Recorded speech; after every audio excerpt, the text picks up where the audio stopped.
오늘 아침 우리 같이 묵상하면서 은혜 나누실 하나님의 말씀은 구약성경 욥기서 2장 4절로 6절 말씀입니다. 사탄이 여호와께 대답하여 이르되 가죽으로 가죽을 바꾸오니 사람이 그의 모든 소유물로 자기의 생명을 바꾸올지라. 이제 주의 손을 펴서 그의 뼈와 살을 치소서. 그리하시면 틀림없이 주를 향하여 욕하지 않겠나이까. 여호와께서 사탄에게 이르시되 내가 그를 내 손에 맡기노라. 다만 그의 생명은 해하지 말지니라. 아멘. 욥기서를 읽을 때마다 하나님과 사탄의 대화하는 장면을 마주할 때면 괜시리 입꼬리가 올라가고 헛웃음이 나오며 이 세상을 쥐락펴락하는 것 같고 사람들을 공포와 두려움 속에 몰아넣는 사탄도 하나님 앞에서는 한낱 철없는 어린아이 같은 모습과 말투에 그저 웃음이 나올 수밖에 없는 것입니다. 성도 여러분, 성경 속 욥이라는 인물에 대하여는 따로 설명을 드리지 않아도 너무나 잘 아실 것입니다. 성경은 그가 당대의인이요 부자라고 말씀하고 있습니다. 가진 재산으로도 부자요 낳은 자식으로도 부자인 것입니다.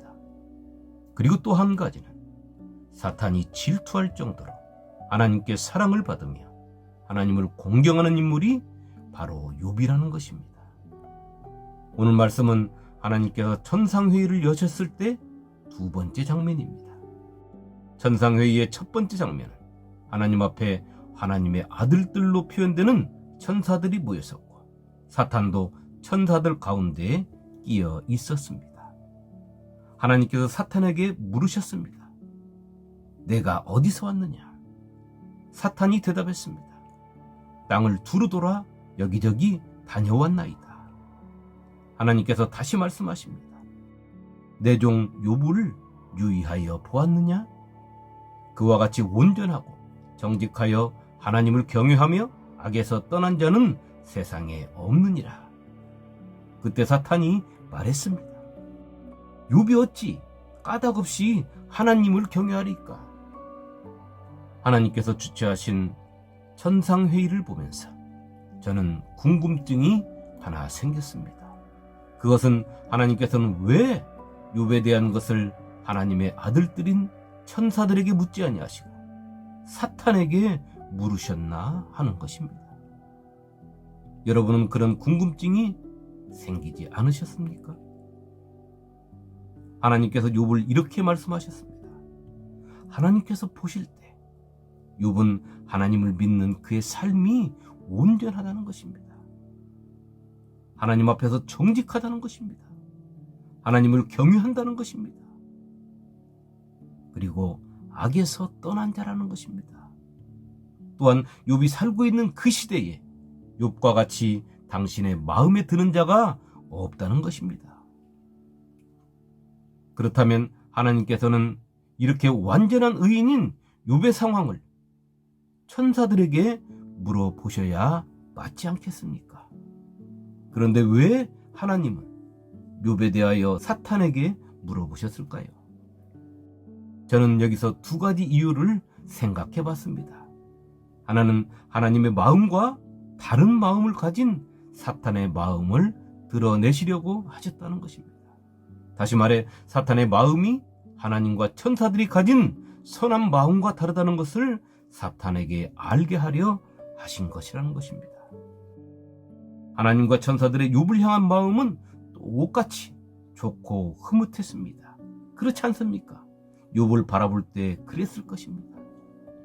천사들의 역할이 무엇입니까?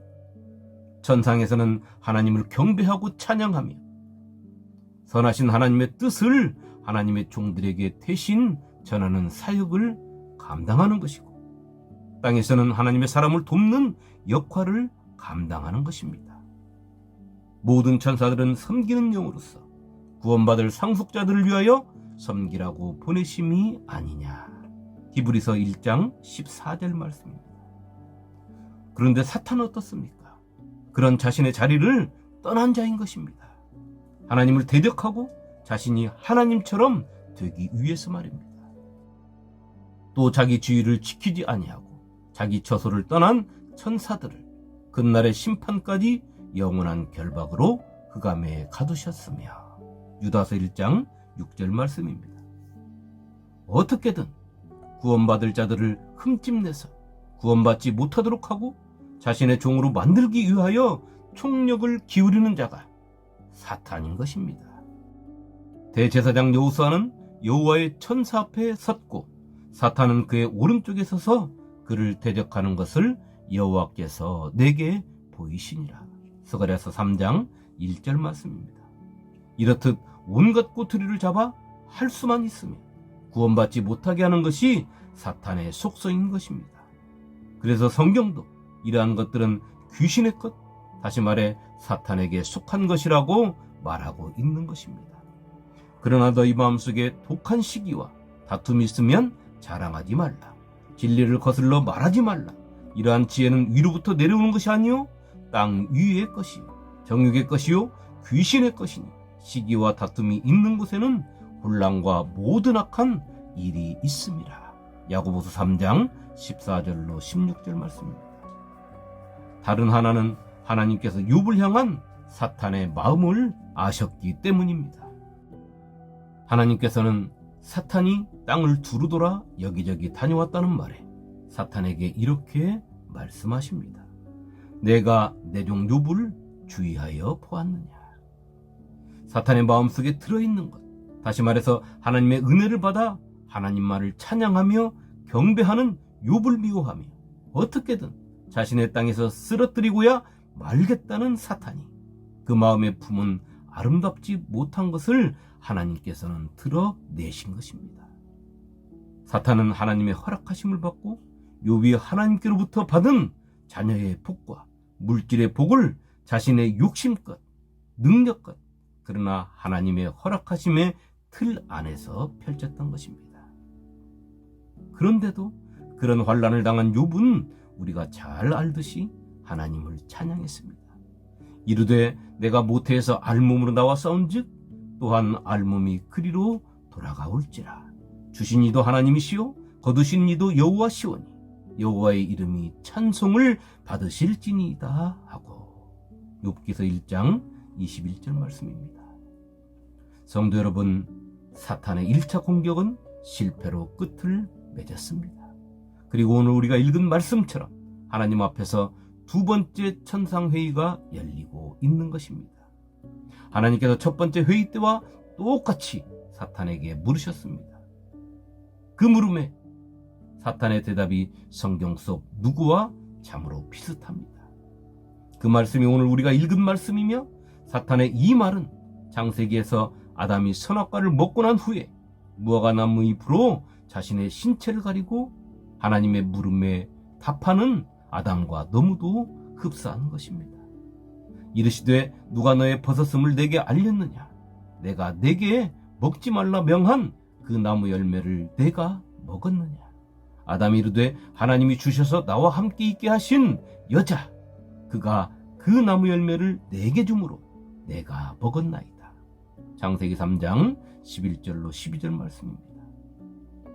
자신의 잘못된 마음을 욥의 믿음과 하나님을 향한 경외심을 보면서 회개하지 아니하고 오늘 말씀과 같이 또 다른 핑계를 대고 있는 것입니다. 사탄이 오늘 하나님께 대답한 말을 조금 더 자세하게 풀어보면, 하나님, 가죽은 가죽으로 바꾼다는 옛말처럼 자신의 생명을 위해서라면 그깟 재산을 아깝게 여기겠습니까? 다시 말해 자신의 생명을 부지하기 위해서라면 그 무엇인들 내주지 않겠냐는 것입니다. 이 말은 하나님께서 욥이 가진 재산만 건드리라고 해서 그렇지 욥의 몸에 손을 대면 그때는 필시 하나님을 향하여 욕을 하고 원망할 것이라고 말하고 있는 것입니다. 사탄이 말합니다. 이제 주의 손을 펴서 그의 뼈와 살을 치소서. 그리하시면 틀림없이 주를 향하여 욕하지 아니하겠나이까. 하나님께서 사탄에게 말씀하셨습니다. 내가 그를 내 손에 맡기노라. 다만 그의 생명은 해하지 말지니라. 성도 여러분, 우리가 누구입니까? 우리는 하나님의 자녀입니다. 그렇게 믿고 인정하십니까? 그렇다면 우리는 아담을 닮아서는 안 되는 것입니다. 사탄을 닮아서는 더욱더 안 되겠지요. 우리는 오직 예수님을 닮아야 합니다. 그런데 애석하게도 너나 나나 할 것 없이 믿음의 공간 안에서 예수 닮은 사람은 잘 보이지 않습니다. 권투시합을 보면 선수 2명이서 링 안에서 경기를 하는데 처음부터 강한 KO 펀치를 날리는 사람은 없습니다. 서로 탐색하면서 상대에게 잽을 날리는 정도입니다. 그런데 믿음의 공간에서 무엇이 잘못되어 상대에게 잘못되었다고 잽을 날리면 잽을 맞은 상대가 마치 KO 펀치 맞은 사람처럼 행동을 하고 있습니다. 왜 그럴까요? 특히나 하나님의 말씀을 선포하는 목사들 중에 말입니다. 10중 8구가 그렇습니다. 성도들은 잘못되었다고 하면 10중 8구는 그 잘못을 인정하고 고치는데 말입니다. 2000년 전 사두개파 제사장들도 바리새파 서기관들도 율법학자들도 그랬습니다. 예수님께서 그들을 향하여 뱀들아 독사의 새끼들아 하셨을 때 그들은 예수님을 죽이기로 작정한 것입니다. 이들이 왜 이런 행동을 했을까요? 자신들은 그런 소리 듣기에 너무나 거룩한 하나님의 종이라고 생각했기 때문입니다. 자신들은 사회적으로 이름도 있고 덕망도 높은 사람들이라고 생각했기 때문입니다. 자신들은 예루살렘에서 하나님의 성직을 담당하는 거룩한 사람들이라고 생각했기 때문입니다. 그런데 그렇게 말하는 너희 예수는 별 볼 일 없는 목수 요셉의 아들이 아니냐 하는 것입니다. 또 갈릴리에서 자란 교육도 변변히 받지 못한 예수가 아니냐라는 것입니다. 한마디로 말해서 자신들처럼 학력도 세상이 인정해주는 자격증도 없는 자가 무슨 말도 안 되는 소리를 우리한테 하느냐는 것입니다. 그런 말은 자신들을 모독하는 것이라는 것이지요. 그럴 수 있습니다. 그들은 자신들의 교만에 늪에 빠져 있기에 예수가 하나님의 아들이 되어서는 안 되는 것입니다. 예수가 자신들의 편에 서면 모를까 말입니다. 우리 목사들이 2000년 전 그들의 모습을 어찌 그리 닮았는지 모르겠습니다. 저를 포함해서 말입니다. 성도 여러분, 두렵지 않습니까? 하나님의 사람들이 사탄의 종노릇하는 것 말입니다. 2000년 전 제사장들과 서기관들, 율법학자들, 바리새인 이들이 앞장서서 사탄의 종노릇을 한 것입니다. 예수님을 죽였으니 말입니다. 참으로 두렵고 놀라운 일입니다. 예수님께서 왜 자신들을 향하여 뱀들아 독사의 새끼들아 하신 말씀을 그들은 새겨보지 않은 것일까요? 그저 자신들을 향하여 하시는 예수님의 말씀이 그들에게는 자신들을 모독하고 모욕하는 말로 들렸을 뿐입니다. 여러분, 왜 예수님께서 그들에게 그런 말씀을 하셨을까요? 첫째는 그들에게 맡겨진 하나님의 백성들을 생각하셨기 때문입니다. 둘째는 높은 자리에 앉아서 사탄의 종노릇하고 있는 그들 자신들을 돌아보라고 하신 말씀입니다. 예수님께서 그들의 자리가 탐나서 제사장이 되고 싶어서 서기관이나 율법학자가 되고 싶어서 그렇게 말씀하신 것이 아니지 않습니까? 성도 여러분, 사탄은 회개하지 않습니다. 사탄을 쫓는 한은 그 사람에게도 회개가 없는 것입니다. 그러나 예수를 쫓는 사람은 회개하고 돌아서게 되어 있습니다. 사탄이 왜 회개하지 못합니까? 그것은 그의 교만 때문입니다. 누군가 나의 잘못을 지적해 줄 때 그것을 고마워하고 새길 줄 알고 그래서 자신을 살피고 돌아서는 사람은 겸손한 사람입니다. 그러나 나의 잘못을 지적해 주는 사람을 미워하고 내 잘못을 말해주는 것은 듣기를 싫어하고 남의 잘못만을 말하는 사람은 교만의 자리에 앉은 것입니다. 나만이 할 수 있고 내가만 해야 된다는 생각, 그런 사고는 사탄의 입맛을 돋우게 되는 것입니다. 오늘 사탄은 하나님의 마음을 살피지 못했습니다. 그저 하나님을 잘 믿고 경외하는 욥이 미웠을 뿐입니다. 자신의 말을 따라야 하는데 하나님의 말씀을 따라 사는 욥이 눈에 가시였을 뿐인 것입니다. 자신의 먹이가 되어서 자신을 추종해야 하는데 온갖 고난과 말로 표현할 수 없는 슬픔 속에서도 하나님을 찬양하는 욥을 어떻게든 넘어뜨리고만 싶을 뿐이었던 것입니다. 그런 사탄의 마음속에 어찌 하나님의 선하신 마음을 담을 수가 있겠습니까? 하나님께서는 욥의 믿음과 욥의 경건함 그리고 욥의 경외심을 사탄이 바라보면서 또 역경과 고난 속에서도 하나님만을 믿고 의지하며 찬양하는 욥을 통하여 사탄이 되기 전 하나님의 충성스러운 천사장이었음을 알고 회개하고 회복하라 하시는 것입니다. 하나님께서 사탄에게 말씀하셨습니다. 내가 그를 내 손에 맡기노라. 다만 그의 생명은 해하지 말지니라. 사탄은 쏜살같이 욥을 향하여 내달렸습니다. 이번에는 기필코 그를 쓰러뜨리겠다 하는 마음을 품고 말입니다. 성도 여러분, 우리는 어떤 마음을 품고 매일 인생의 경주를 하고 있습니까? 우리 주님은 길가에 뿌려진 씨는 새들이 와서 먹어버렸다고 말씀하셨습니다. 그리고 그 해석을 이렇게 말씀하십니다. 아무나 천국 말씀을 듣고 깨닫지 못할 때는 악한 자가 와서 그 마음에 뿌려진 것을 빼앗나니 이는 곧 길가에 뿌려진 자요. 마태복음 13장 19절 말씀입니다. 하나님의 말씀을 선포하는 자나 듣는 자가 그 마음이 교만해져 사탄에게 그 마음을 빼앗기면 하나님의 말씀을 깨달을 수가 없게 되는 것입니다. 생명의 말씀을 깨닫지 못한다면 그 말씀은 그에게서 생명의 빛을 발할 수 없는 것입니다. 그의 생명은 육체와 함께 쓰러져 갈 뿐인 것입니다. 성도는 말씀 앞에 조명을 받아야 합니다. 생명의 말씀이 나를 조명하면 내가 누구인지 내 마음을 누가 주장하고 있는지가 훤히 보이게 되는 것입니다.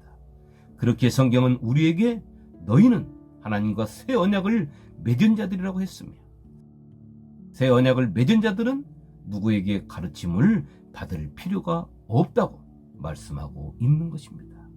내가 하나님 앞에 바로 서지 못하고 누구에게 하나님의 말씀을 선포할 수 있으며 누구에게 하나님의 생명의 말씀을 가르치겠습니까?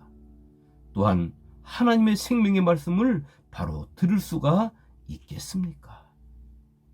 오늘 하루 나는 사탄이 좋아하는 교만의 단맛을 흘리며 살고 있는지, 그래서 나에게 좋은 말만 하는 사람을 좋아하고 나를 칭찬하는 사람들을 찾아 헤매고 있지는 않는지, 아니면 말씀 앞에 나를 조명하며 항상 주님처럼 겸손한 마음으로 하나님의 공의를 잃지 않는 굳은 절개를 품고 사는지를 살펴서 생명의 말씀을 받고 보혈의 공로를 의지하고 하나님을 바라보는 자로서 이 세상에서 생명 있는 자의 삶을 살아가시기를 주님의 이름으로 축원합니다. 아멘.